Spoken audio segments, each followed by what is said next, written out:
I believe the test scores cannot accurately reflect students' abilities. So first, let's get to know the context of the Vietnamese K-12 education system, where standardized testing has been mainly used to assess student learning. So for definitions, first, achievement test is the kind of test that measures what students have learned from instruction, including formative tests, which monitor progress during instruction to guide teaching, like 15-minute tests or quizzes. And the second one is summative test, which evaluates the overall achievement of the students at the end of the unit or a term, like 45-minute test or finals. And for student abilities, we have two main ones. The first one is the cognitive, like working memory, reasoning, processing speed, language and verbal skill, visual spatial ability, and so on. And for a second one, we have non-cognitive, including motivation, self-regulation, responsibility, behavior. And in order to show you why I'm in favor of this motion, let me present you two main arguments. The first one is that test scores overlook the intersectional and holistic natures of students' abilities. So the design of standardized tests in Vietnam doesn't align with instruction and curriculum, creating a dichotomy among those three.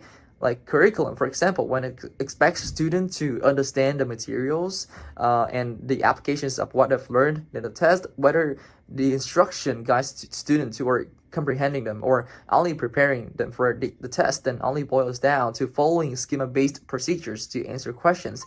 Since standardized testing only provide a narrow snapshot of what students can recall, not the full spectrum of their cognitive and non-cognitive abilities, the scores per se cannot holistically assess students' comprehension of the materials or higher order thinking, like reasoning, creativity, problem solving, but just short-term memory and surface level understanding. So relying solely on the scores from these kind of ill-designed tests will not provide an appropriate understanding of what student learning, let alone assess the targeted thinking and abilities the curriculum expects students to achieve. For example, multiple choice question in civic education cannot assess student critical thinking and knowledge transfer effectively in a variety of situations in economics and law. And furthermore, students' performance is shaped by cultural and social economic factors like access to tutoring, language barriers for students from ethnicities whose native language is not Vietnamese, and stereotype threats faced by minoritized groups like girl students in STEM classes. For impact, we can clearly see that the score only reflects how students perform on the papers, not indicators of abilities. So students who are creative, emotionally intelligent, or facing certain aforementioned barriers may score poorly, not because they lack ability, but because the test failed to recognize those intersectional factors.